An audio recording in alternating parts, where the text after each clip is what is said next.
Sungguh-sungguh Allah sangat ridho ketika seorang hamba itu makan makan ketika sesuap nasi dia muji Allah, ketika minum seteguk nasi dia muji Allah. Itu kalau orang diridhoni Allah itu wali betul.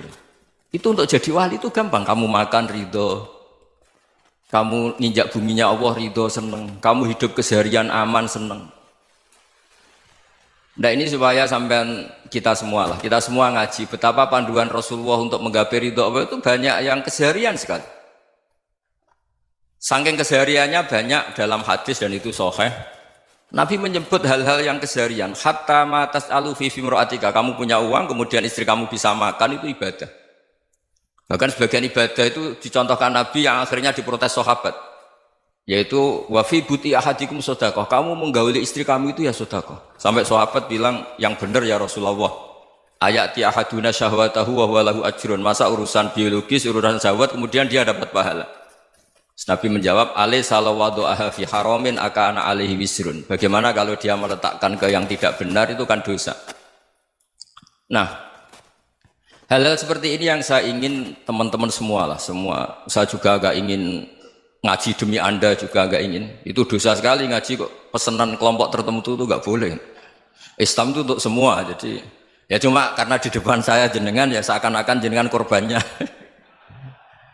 Itu ada ilmunya dalam usul fikih itu. Jadi orang itu harus ngaji usul fikih. Nama yang disebut, mungkin Mas Sufyan masih ingat zaman ngaji usul fikih. Nama yang disebut itu tidak jaminan sebagai prioritas perintah. Jadi misalnya gini, kebetulan yang di depan Nabi itu Abu Dzar. Nabi ya bilang, ya Abu Dzarin ini uhibbuka misalnya, atau ya Mu'ad ini uhibbuka, atau ya Abu Hurairah ini uhibbuka misalnya. Banyaklah riwayat yang Nabi nyebut ya Abu Dzarin, ya Mu'ad, ya Abu Hurairah.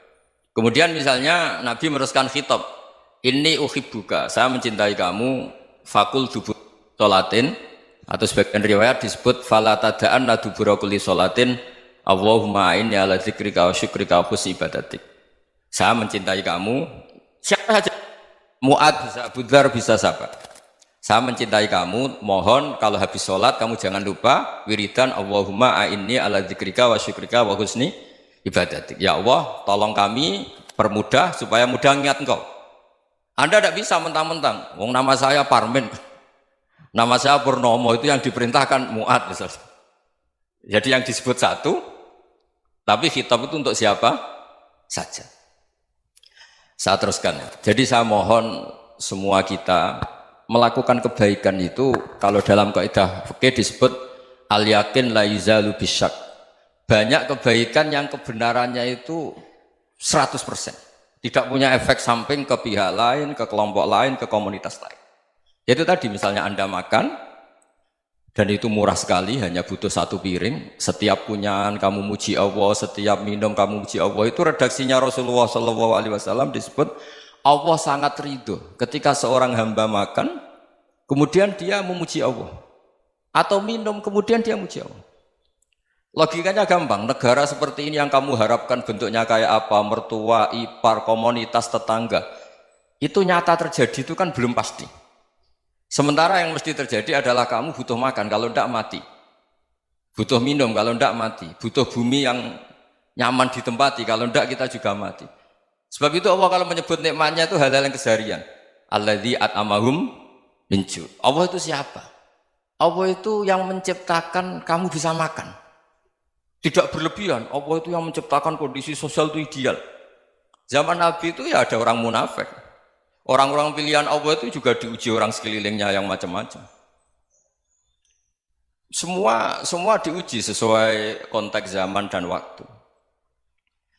Nah, tapi ada ibadah-ibadah yang selalu disarankan Nabi. Sampai Nabi itu pernah ditanya, ayul islami khairun ya Rasulullah, Islam terbaik itu gimana?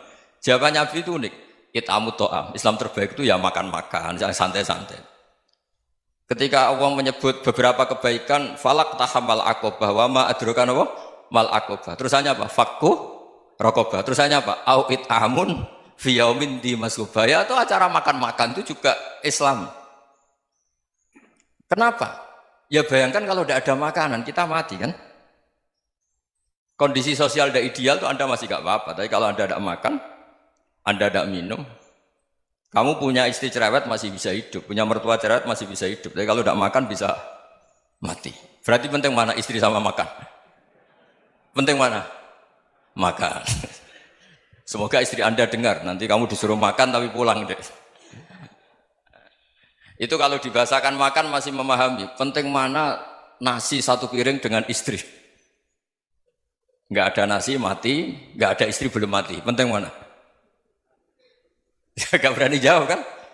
Nah, ternyata Anda ada garang kan di depan istri.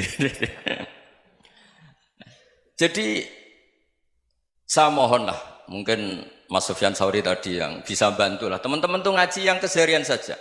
Karena kita nyari ridha Allah itu berdasar firman Allah. Dan firman Allah itu menyebut keseharian tuh riang, gampang. Yaitu tadi misalnya wa min ayatihi manamukum bil laili wan nahar. Termasuk ayat-ayat Allah itu kamu tidur.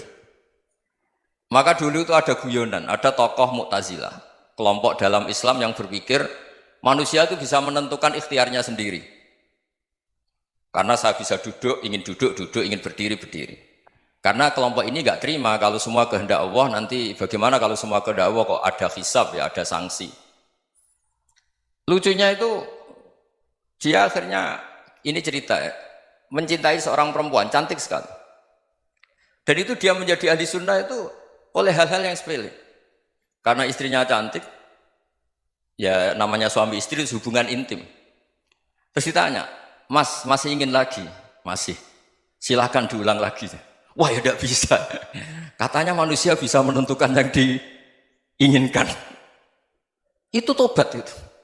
Itu nggak bisa ditobatkan Mas Sufyan Ats-Tsauri. Orang cantik yang mudah nobatkan orang itu orang cantik. Segampang itu. Akhirnya kita tahu, makanya kalau dalam kitab Hikam itu disebut al-aqil mayyakul madza yaf'alu wa hubi wal ghafil mayyakul madza af'al. Orang yang punya akal karena sadar ini wilayah Allah, semua milik Tuhan. Itu dia tiap hari berpikir, besok Allah akan melakukan apa terhadap dunia ini. Kamu merencanakan sesuatu mau plesir ternyata gempa. Mau wisata ke Rusia ternyata perang. Kamu tidak pernah tahu apa yang akan terjadi besok. Wa ma tadri nafsum madza taksibu ghadan. Tapi anda semua kita ini sering punya jadwal permanen. Makanya saya kalau diundang siapa saja, sanad takdir. Yang jelas Gus ini acara penting. Ya masih acara penting nak pangeran ngersakno piye? Kok ape dadi pangeran? Kamu kok mau jadi Tuhan? Itu kadang ya kiai. Penting Gus acara ini jenengan harus memastikan bisa. Loh kamu itu yang ngajarin tauhid, sesuatu itu biadillah kok bilang-bilang apa pasti. Kalau maksa terus tak tobatkan loh kamu kata saya. Ya kalau gitu Gus bilang insya Allah. Wah itu hati saya, fisik saya, roh saya sudah bilang insya Allah. Tidak usah kamu latih kata saya. Nah hal-hal tauhid keseharian itu gampang sebetulnya.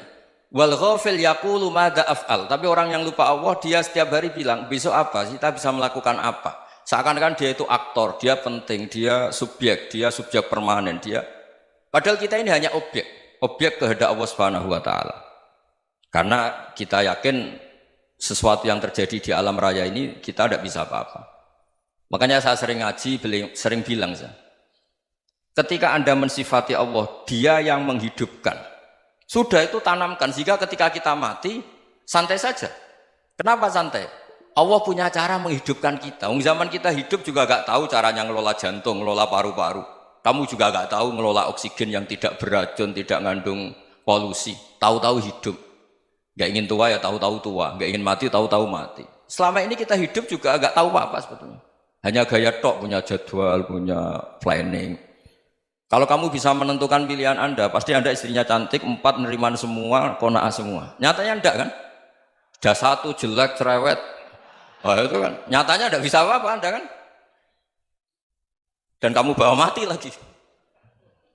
Itu kan, istri Anda juga gitu, punya keinginan, punya suami yang ganteng, yang jabat, yang neriman, yang enggak poligami. Ya enggak kesampaian juga. Kalau kita ngitung tingkat kegagalan kita itu gagal terus. Ya kan? Nah, terus ingat Allah, madza yaf'alu wa bi. Orang yang punya akal selalu berpikir Allah itu menghendaki apa terhadap saya. Lalu sama-sama orang melihat orang yang serius, itu kata Anda itu pemikir berat, serius, senang punya tokoh yang merengut tuh, karena kamu anggap serius. Tapi sebagian orang anggap orang yang serius itu wong merengut, wong masam, wong muka kok ditekuk. Jadi sama Itu hati ya muqallibal qulub tsabbit qalbi ala dini. Karena kita nggak tahu cara berpikir kita tentang orang lain, tentang sekeliling kita. Misalnya kita orang baik yang jenis ngrumat fakir miskin. Ada orang bangun masjid mewah itu janggal. Apa artinya masjid mewah kalau banyak orang kelaparan? Tapi kalau yang jenis pendidikan apa artinya masjid mewah kalau tidak bisa ngaji? Nanti yang jenis infrastruktur apa artinya ini kalau semuanya punya sudut pandang yang berbeda-beda. Dan Islam mengapresiasi semua kebaikan. Tapi katakan semua kebaikan itu adalah kehendak Allah Subhanahu wa taala. Karena apapun baik Anda itu pakai fasilitas yang diberikan oleh Allah Subhanahu wa taala. Sehingga ini yang disebut qulillah tsumadarhum fi khawdihim yal'abun. Ya kembali tadi ke tema-tema bahwa keseharian Anda ini sudah Islami. Saat Anda tidak bisa melakukan apa saja. Saya sering ada jenazah, biasanya kalau tetangga meninggal saya sering disuruh ngelepas.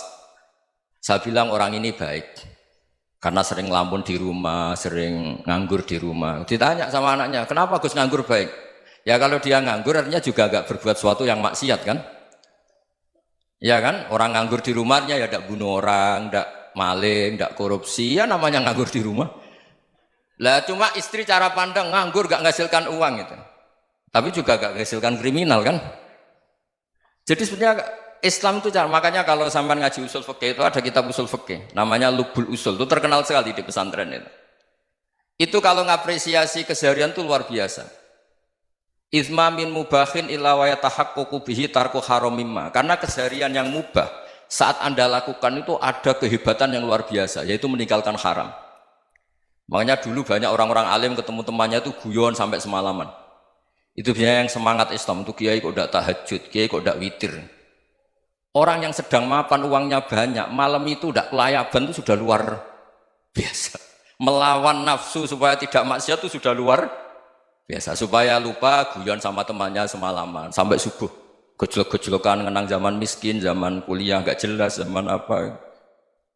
Melihatnya jangan tarkut tahajud. Seperti ini meninggalkan tahajud, tapi meninggalkannya ini talkul muharramat. Jadi kayak apa hebatnya? Sehingga Imam Ghazali punya riwayat yang agak unik.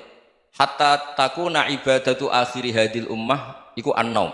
Sehingga suatu saat ibadah terbaik umat ini itu tidur. Itu kan riwayat kontroversi. Ketika Imam Ghazali tanya, kenapa iya? Kenapa kamu mulai keluar dari rumah itu sudah banyak maksiat? Melihat perempuan yang enggak mahram, melihat fenomena. Tapi kalau kamu tidur itu enggak melihat apa-apa. Tapi juga kamu jangan menganggap tidur itu ibadah betul. Saatnya melakukan fardhu ain malah masih tidur. Tapi itu sudut pandang yang menjadikan kita Islam itu gampang. Jadi saat Anda tidak bisa aktivitas apa-apa, misalnya ada beberapa orang yang lumpuh. Lumpuh itu memang nggak bisa Jumatan, nggak bisa ibadah, tapi dia juga nggak bisa maksiat. Tidur itu memang Anda saat itu tidak bisa tahajud, tidak bisa witir, tapi saat itu ada zina, ada maling, tidak gosipkan orang, tidak bully orang, tidak menanamkan kebencian, tidak hasud. Sehingga tidur menurut Allah Ta'ala wa min ayatihi manamukum billaili apa? Wan-nahar. Karena di tidur itu selain ada unsur istirahat, jaga kestamina, juga ada unsur meninggalkan beberapa keburukan. Nah saya mohon ibadah yang keseharian ini kita jaga. Supaya kita semua baca ayat itu fasih. Fasih itu tertanam di hati. Allah itu siapa? Alladzi at'amahum min ju'i wa amanahum min khauf. Dan Allah kalau cerita di Quran itu anna subabnal ma'a subba summa syaqaqnal ardon wa syaqqa fa'ambatna fiha habba wa inaba wa qadba wa zaituna wa nakhla wa hadaika hulba. Kamu tahu saya ini siapa, kata Allah. Saya ini adalah Tuhan yang menurunkan air, kemudian ada tanaman banyak. Habba wa inaba wa qadba, ada zaitun, ada tin, kalau orang Jawa mungkin ada tela, ada padi, ada mangga, ada pisang. Sudah. Wa inaba wa zaituna wa nakhla wa hadaika hulba. Ada perkebunan yang lebat. Tujuannya apa? Mata Allahkum, silahkan kamu pakai, kamu nikmati. Tapi karena kadang kita ini punya ide-ide besar. Tadi untuk syukur saja nunggu punya istri riman, rumah baik, tetangga baik, komunitas baik, semuanya baik baru syukur. Lama-lama nanti ada di surga, syukurnya nunggu surga paling kelas A. Itu sudah ada yang menghuni Rasulullah, kamu nggak boleh di situ. Masa untuk syukur saja? Repotnya Masya Allah. Jadi mohonlah Quran yang kalau Anda hafalkan juz sama itu kan ada ayat-ayat yang kayak tadi. Ya, fal yang dzuril insanu ila ta'ami. Coba lihat. Apa yang kamu makan ya? Dari mana? Dan untuk mempertahankan hidup kamu keseharian. Jadi jangan kira ibadah itu harus membentuk komunitas yang versi Anda. Ibadah itu harus yang hal yang mulu-mulu. Kesehariannya Anda alami.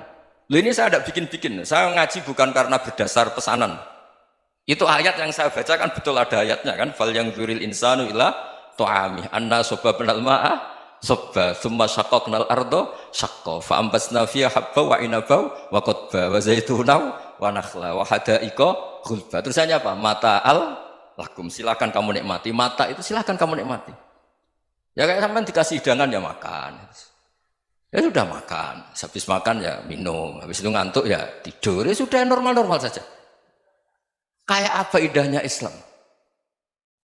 Tapi Anda mencari Islam yang gimana lagi?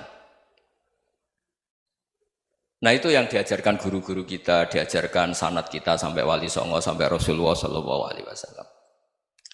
Bahwa pada akhirnya ada jihad, ada perang. Itu dulu memang perang, bukan membunuh, beda. Dulu kita dijajah Belanda ya perang, dan itu normal karena kita dijajah. Jadi ketika orang lain ingin baik sama kita, wa in ahadum minal musyrikin astajaroka ya fa'jirhu hatta yasma'a kalam Allah. Kalau mereka ingin baik ya kita baik. Makanya ada istilah musta'man, mu'ahad. Kalau mereka ingin damai, berdampingan dengan kemajmukan ya itu yang lebih baik. Karena memang Islam menghormati proses perdamaian. Wa in janahu lis-salmi ya fajnah lah. Kalau ingin damai ya kita harus